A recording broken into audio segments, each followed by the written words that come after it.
So in the last class we have discussed what receivables are and how to monitor receivables and various topics related to receivables. So continuing with the same topic, let's discuss the most important topic. And in this video we will be discussing how to finance or financing the receivables. So there are two most important financing models available for receivables. Okay, one is factoring and other one is known as pledging. One is factoring, other one is known as pledging. So let's first discuss what pledging is. So pledging is one of the important or one of the easiest way for raising finance against against receivables.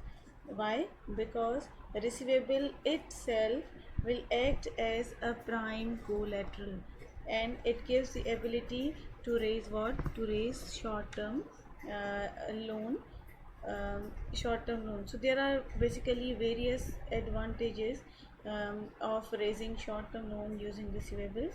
So one is it provide the liquidity. The most important is it provide liquidity. Okay, um, and the lender will do what? Lender will scrutinize the account and stipulate cover period and margin.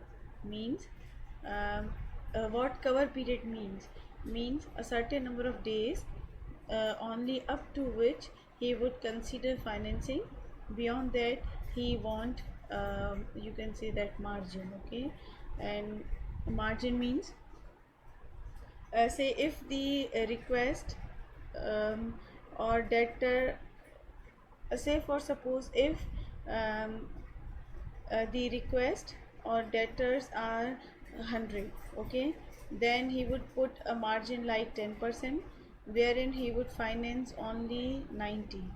10 has to be managed by whom? By customer, and he would create a lien on these receivables, and he would also charge interest. Okay, so pledging is one of the most important and important, you can say, the source of raising funds against the receivable.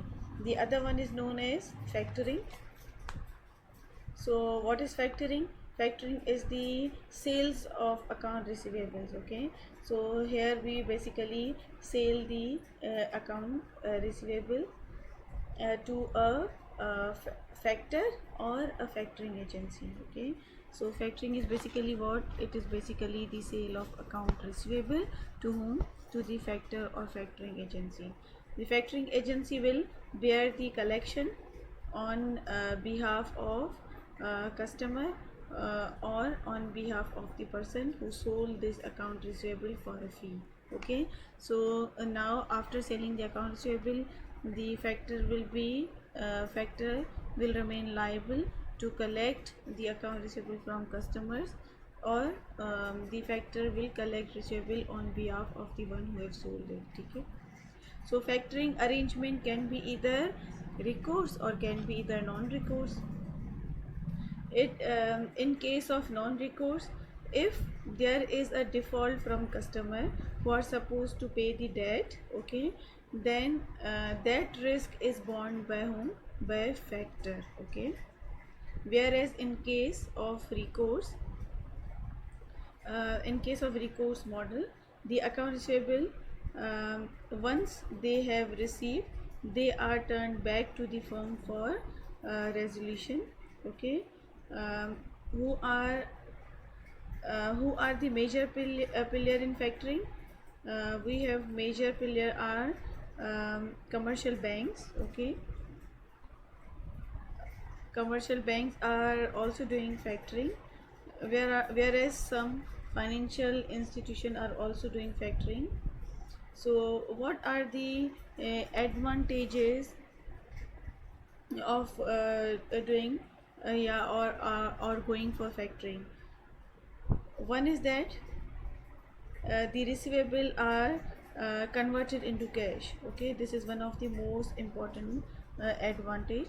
that receivables are converted into what? Converted into cash, and this provide liquidity but without any loan. Okay. um, Another is, um, we because we are now after uh, getting cash, and if we are sufficient enough in liquidity, as we are able to raise fund by selling the account receivable, so the funds coming to us, we can say that without a loan. Okay.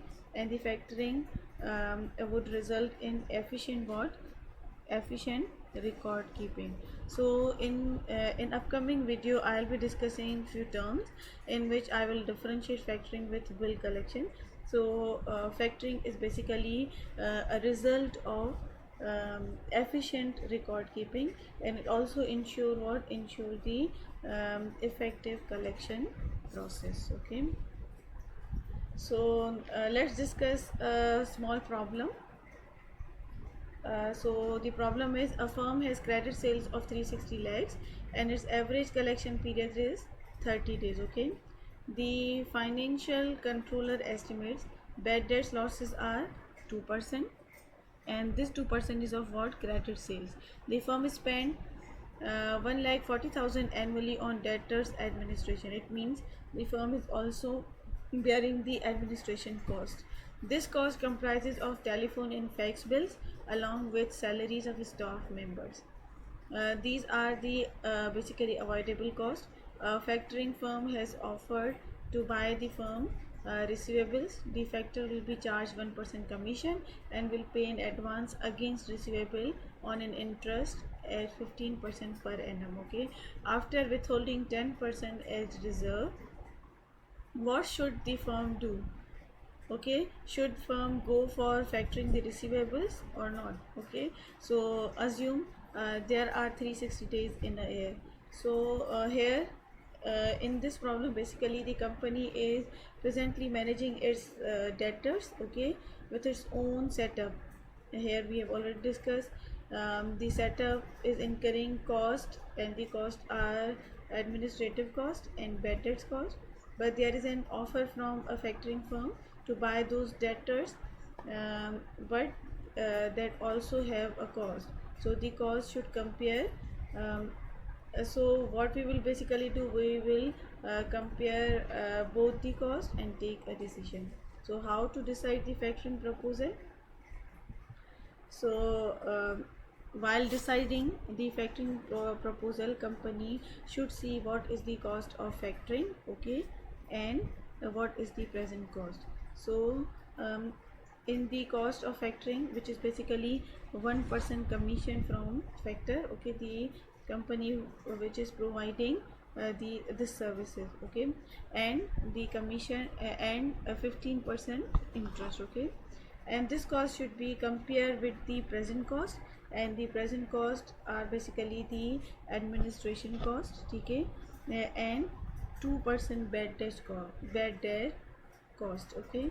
So for finding the cost of factoring, we should know which is the average receivable that is sold to the factor. Okay. So for calculating average receivable, we are doing this procedures. Okay. So let's find in the cost of factoring. Okay.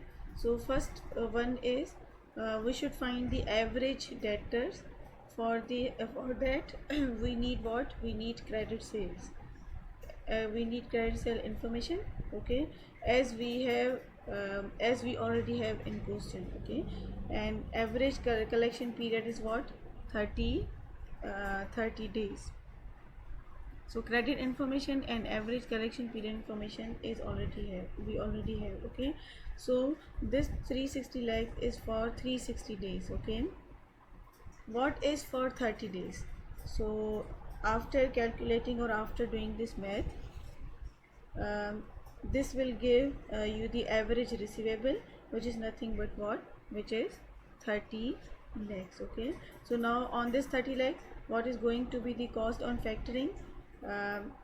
See, on this 30 lakh, factoring will charge what?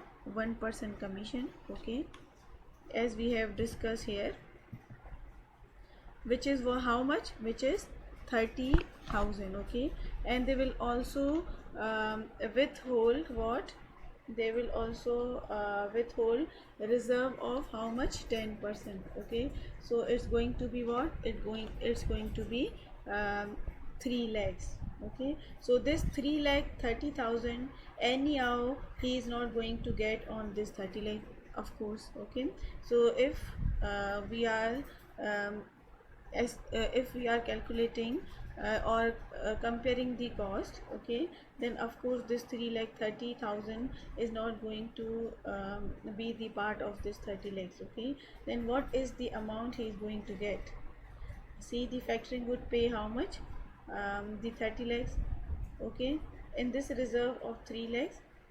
So they should pay what, they should pay 27 lakhs. This 27 lakhs, there is the cost of 15%, okay, and that 15% is for one full year, okay. This 50%, 15% is for per annum, okay. Then we have to calculate for how much days, how many days, for 30 days.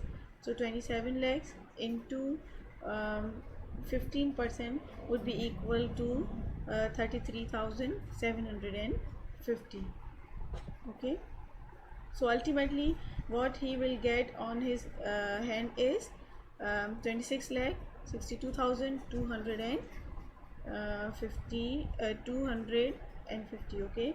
From this we should deduct this commission also, okay. That may be either paid out of pocket, or it may be adjusted against the net amount available, okay.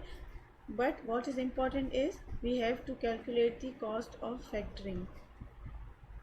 So there are two costs, one is this commission cost, okay, and other one is interest cost, okay. These costs are available for 30 days, okay. We have to convert them for one full year. So annual cost of factoring, we know commission is 30,000 for 30 days, then for 360 days it is 3 lakh 60,000, okay. Similarly interest is 33,750 is for 30 days, then for 360 days it is how much, it is 4 lakh 5,000. So the annual cost of factoring is 7 lakh 65,000, okay. So now let's analyze the existing setup, okay. So one is administration cost, that is how much, 1 lakh 40,000. There are bad debt losses, which is how much, which is 360 lakhs multiplied by 2%, which is equivalent to how much, 7 lakh 20,000, okay. So the total cost is 8 lakh 60,000, okay. We will call if I am writing 1 over here, so we will call this as 2, okay. Now we will compare 1 and 2. So one is the factoring cost, okay, and second is the existing cost. So factoring cost is less than the existing cost, as we can see that. So there will be a saving if we go for the factoring. And how we will calculate the saving? When we deduct 2 from 1, and the answer is how much, 95,000. So if we are going for the factoring, so the saving amount would be equivalent to 95,000. I hope the concept is clear. Thank you.